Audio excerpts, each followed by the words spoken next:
বাংলার অবস্থা পাক অধিকৃত কাশ্মীরের থেকে ভয়ঙ্কর। একজনকে ধরেছে, তার ২৫০০ কোটি টাকার ফরেন ট্রানজাকশন পাওয়া যাচ্ছে। যে দুর্নীতিকে তৃণমূল কংগ্রেস সমর্থন করে না, কিন্তু দুর্নীতি করে না তৃণমূল কংগ্রেস, এটা কুণাল ঘোষ বলেন। সিপিএম এর এতটাই অধঃপতন হয়েছে যে সিপিএম কে আজকে মীনাক্ষীর মতো যুব নেত্রীকে বলতে হচ্ছে আগামী দিনের মমতা। তৃণমূল হচ্ছে নবরূপে সিপিএম, আর সিপিএম হচ্ছে অধঃপতিত তৃণমূল। নমস্কার, আপনাদের সকলকে স্বাগত জানাই বাংলা হাটের পর্দায়।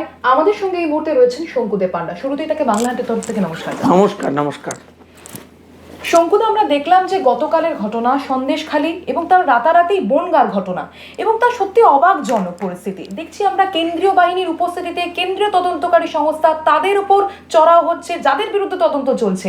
বর্তমানে রাজ্যের পরিস্থিতি ঠিক কোন জায়গায় কি পৌঁছচ্ছে? এখানে একটা আলাদা দেশ। আপনি কি ভাবছেন? একটা আলাদা সঙ্গীত হয়েছে, রাজ্য সঙ্গীত, আলাদা ব্র্যান্ড বানিয়েছে। এবার ভাবছে আলাদা দেশ। কোন দিন শুনবেন বাংলার জন্য আলাদা মুদ্রা, তারপরে হঠাৎ শুনবেন বাংলার আলাদা সেনাবাহিনী, তারপরে ভাববেন বাংলার জন্য আলাদা সব অ্যারেঞ্জমেন্ট, তারপরে বলবে আমরা স্বাধীন রাষ্ট্র, পতাকা উড়িয়ে দিলাম। এই তো এই জায়গার দিকে এগোচ্ছে। আপনি ভাবুন, ফেডারেল স্ট্রাকচারটা লাটে তুলে দিয়েছে। কবে থেকে? যেদিন থেকে এখানে রাজীব কুমারের বিরুদ্ধে চলে গেল সিবিআই, সেদিন বলছে সিবিআইয়ের বিরুদ্ধে কলকাতা পুলিশের উত্থান। পুলিশ নেমে কেলাচ্ছে, বলছে সিবিআই এখানে কাজ করতে পারবে না। কোথায় বসবাস করছি আমরা? ওপেনলি বলছে বাংলাদেশ থেকে যারা আসছে, রোহিঙ্গারা আসছে, সব ভোটার লিস্টে নাম ঢুকিয়ে দাও। এটা সরকার চলছে। আপনার মনে হয় একটা বিচ্ছিন্নতাবাদী শক্তি আর বিচ্ছিন্নতাবাদী অ্যাপ্রোচ, আর ফ্যাসিস্ট গভর্নমেন্ট। বাংলার অবস্থা পাক অধিকৃত কাশ্মীরের থেকে ভয়ঙ্কর। এটা বিস্ফোরণ হবে আর কিছুদিন পর। ক্ষমতা ভাবুন, একজনকে ধরেছে, তার ২৫০০ কোটি টাকার ফরেন ট্রানজাকশন পাওয়া যাচ্ছে। তারপর সেটা আরো বাড়তে পারে।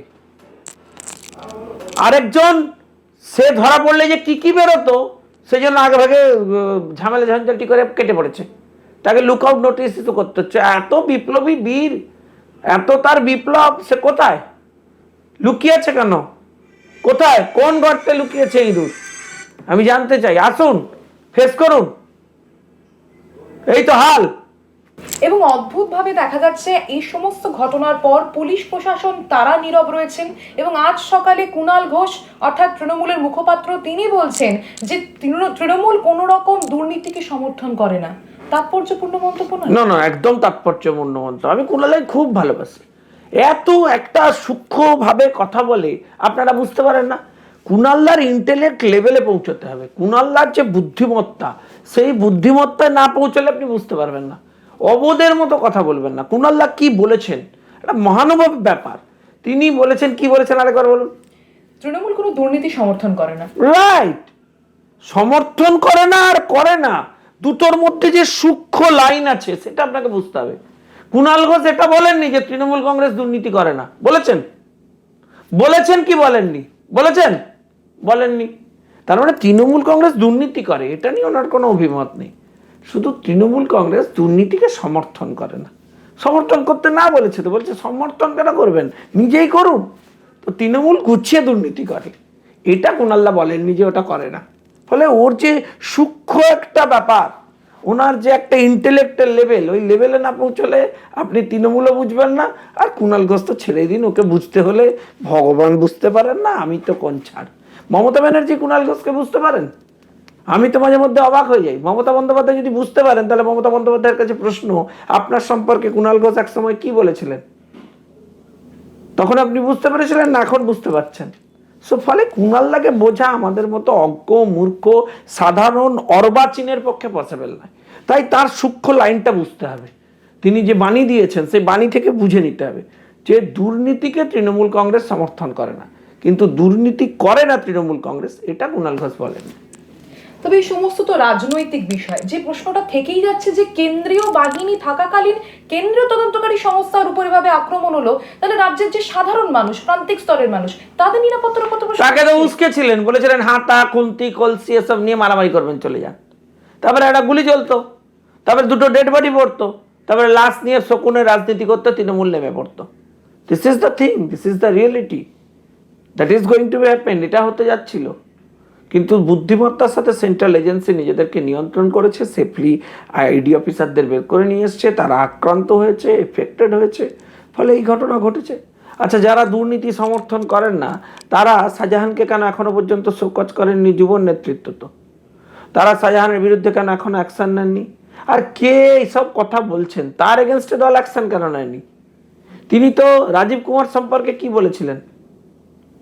তিনি বলেছিলেন কারোর কথা শুনে নির্দোষীদের বলি দেবেন না। তার মানে রাজীব কুমার সিপি ওয়েস্ট বেঙ্গল বলি দিতে এসেছেন, তাহলে বলি দেওয়ার এগুলো কি নমুনা? তাহলে ওনাকে সাসপেন্ড করুন, নাহলে ওনার স্ট্যান্ড বদলাতে বলুন। আমরা জানি লোকসভা নির্বাচন একেবারে দোরগোড়ায়, তার আগে আগামীকাল ব্রিগেডে বামেদের তরফ থেকে ডিওয়াইএফআই এর তরফ থেকে ব্রিগেড চলো আয়োজন করা হয়েছে, জনসমাবেশ আয়োজন করা হয়েছে। বামেদের তরফ থেকে বারংবার বলা হয় বাম বাম বলা যাবে না, ডিওয়াইএফআই বলতে হবে। বাম হচ্ছে আরো তাদের 4-5 জন সাঙ্গপাঙ্গ, সে সাঙ্গপাঙ্গ ওরা ক্ষিপ্ত হয়ে গেছে, বলছে আমাদের ডাকেনি।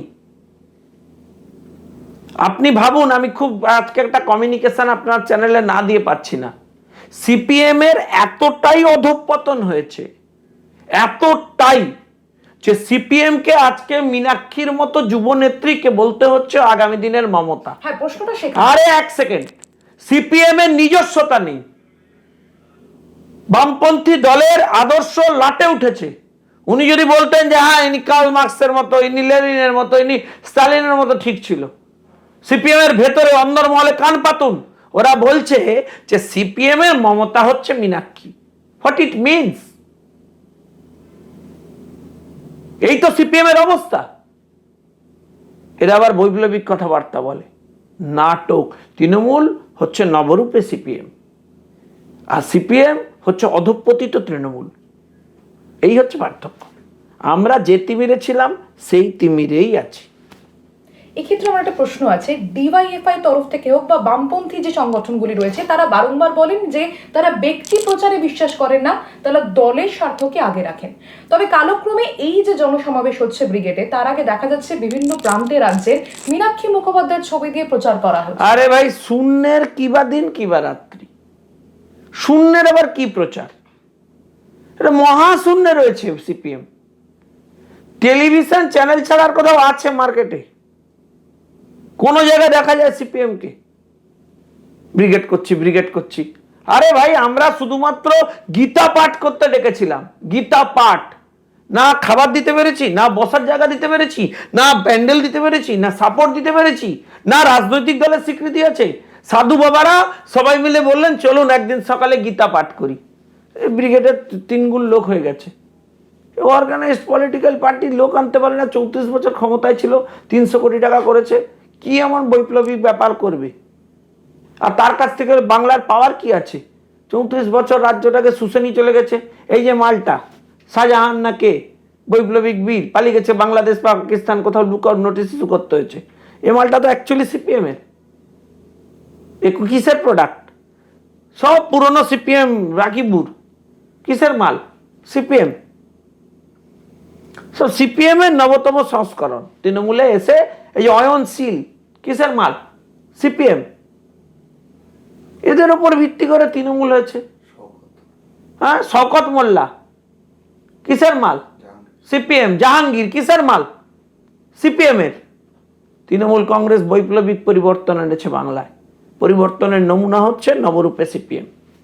মুখে লজ্জা শরম ন্যূনতম থাকলে ডুবে মরা উচিত জলে, চোখের জলে, মানুষের চোখের জলে। উত্তর দেবে মানুষ, এটা ডুবাচ্ছে। অনেক ধন্যবাদ শঙ্কুদেব পান্ডাকে। আপনারা এতক্ষণ দেখছিলেন বাংলা হাট। ক্যামেরায় সুস্মিতার সঙ্গে আমি বেন্দ্রিলা, বাংলা হাট, কলকাতা।